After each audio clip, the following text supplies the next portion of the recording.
Welcome to Hola Latinos News. Mayor Suarez, thanks a lot for being on a June cover, which is going to be amazing, and for giving us this interview about how are we going to return to the new normal in Miami. Welcome.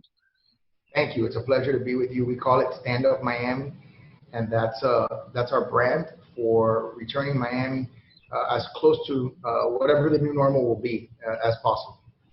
Mayor, one of the worries and one of the questions is that we are a town full of tourism, as you may know, entertainment, restaurants. How would that work, and how are we going to get used to being socially distant until probably if they find a vaccine, but at the same time, be Miami again? It's very difficult to predict what the future holds. What we do know is that next week we're going to be opening up restaurants. And we're hopeful that in the next 28 days, if the data continues to show a downward trend, then we'll be able to go into phase two and phase three, and so the reopening will continue. And I think part of this is not only doing what's right and being disciplined, and making sure that we're doing everything we need to do, but I think the other part of it is also people gaining confidence. And I think confidence is gained over time when you see that the results and the data demonstrate that the things that we're doing are working. Mayor, you got a lot of compliments, I would say, because you were one of the few in Florida and maybe in the United States that started closing, I would say, with time. And that made Miami be at home before a lot of other people, even before the county. What have you learned as a mayor after this unprecedented pandemic? I think I've learned a lot about myself, and I think I've learned a lot about what it takes to lead in a crisis like this. The first thing is I have to thank my commissioners who have rallied and supported me and have unified with me. I think that's incredibly important. Whenever you have disunity or disharmony of voices, it's very difficult. I've also learned that you have to go follow your instincts and make tough decisions and not worry about the consequences. People are going to criticize you, but if you make the right decision, they'll later on thank you for it, and that's what happened. You had the county criticizing us and all the stuff away, and then they had to follow us and do everything that we ended up doing. What is going to be Miami during the summer? What do you foresee? We're already in the summer. They already Yeah, said that we were going to have probably an intense hurricane season, which of course worries us. But at the end sure. of the day, we are like our magazine. We're all Latinos. We are Miami. How do you think we're going to handle it? The first thing is we just got news today that our beaches look like they're going to be open June 1st.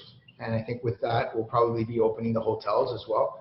So I think little by little, we're starting to return back to a sense of normalcy. And I think it'll be interesting to see how that all plays out. If, again, we continue to go on a downward trajectory, then I think people will get more and more confidence, and they'll be able to have confidence that they can come here safely. Obviously, flying in airports and flying in airplanes is something that people are also going to have confidence in. Our cruise industry is going to be one where you're going to have to again try to reestablish people's trust.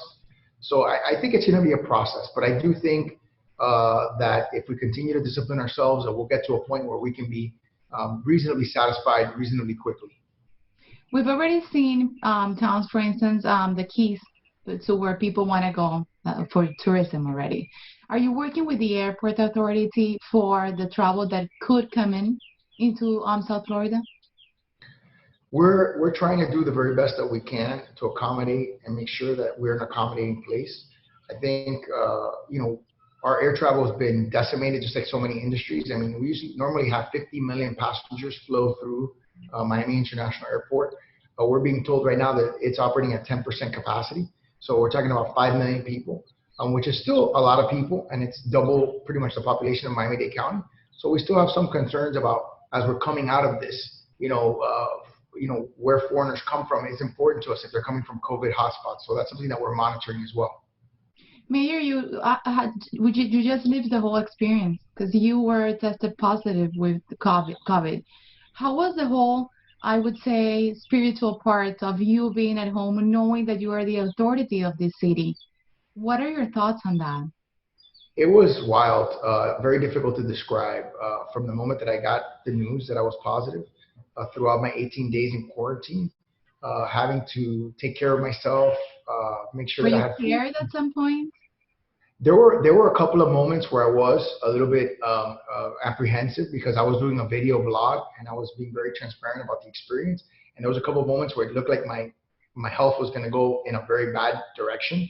And thankfully that didn't happen. But if it did, it would have been very, very, very, very difficult. How did you cope with your family? It was also hard because they weren't at home with you and you have little children. It was very difficult. Now, it was probably the longest stretch of time that I've gone without actually seeing or touching my children, and that was extremely difficult. I have a 2-year-old and a 6 month old. I'm sorry, a 6-year-old and a 2-year-old, and it was very difficult to be separated from them. It's not the same seeing them on, on FaceTime or whatever than it is seeing them, obviously in person. So when I got to see them and hug them for the first time, something that I'll never forget. Especially your 6 year old, I'm sure that when he saw you again in person, do you remember what he said? Yeah, I remember he kept saying over and over again, "Daddy, Daddy, Daddy." And so it was really And special. did he understand us a little about the situation? Because He at six, does. he could. Yeah, I think he does understand a little bit of it, and not fully, of course, but he definitely understood that I had COVID, that I was getting better. That's why he couldn't see me, and so he was happy that I was better, and he was happy that he was able to see me and touch me again. We've had a lot of New Yorkers coming to Miami during the pandemic. We were looking at a map that the New York Times actually published, in where you could see all the people that were planning on just spending the pandemic here or maybe moving. How, as a mayor, do you receive all this type of immigration into a city? What do you think is going to happen? Well, look, we've always been a city that's invited people to come from all over the world. That's part of our strength. At the same time, there are people coming from COVID-19 hotspots, and that is a concern. I know the governor has required New Yorkers to have a 14-day quarantine, and it's important that they follow those rules because we want to make sure that that they're healthy and it's not going to be something that's going to create a second wave in our city. Mayor, what would you tell everyone who looks at Miami as the international platform for Latin America? And now we're seeing all of Latin America closed. Most of the countries, for instance, Colombia, is not opening their airports until August 31st. What are your thoughts on that? How do you think we're going to recuperate from this? It's going to be a process. I think, it's not just about governments. It's about everyone sort of gaining confidence again in our ability to do things that we kind of took for granted. Flying, I mean, I was flying all the time, you know, uh, being able to go to the beach, something that, you do every summer here in Miami. And for some people, they do it during the winter. I mean, going to a basketball game or a baseball game or going to a soccer game, things that we enjoy. So, it's going to take some time for us to feel comfortable again doing those things. But I think we have to look at it from the other perspective too. We've got to spend more time with our families. Hopefully, we reduce a little bit of the pace of life. And what I want to make sure is that the people that are in a lower economic, status can be taken care of, and to make sure that they're able to get back on their feet because they're the ones that are going to be suffering the most. What's the measure that you think you did best, and which one you wouldn't do again, if there's any? So the best definitely was canceling all Trenca Ocho, without a doubt. Making those early decisions. There was hundreds of thousands of people coming, that would have come and congregated in the city. I think that was a very, very good decision. Worst, I don't know. It's funny. I haven't really thought about it to see, where could I have done better. I'm sure that when this is all over, I'll look back and think about it. I think when you kind of get tunnel vision when you're leading.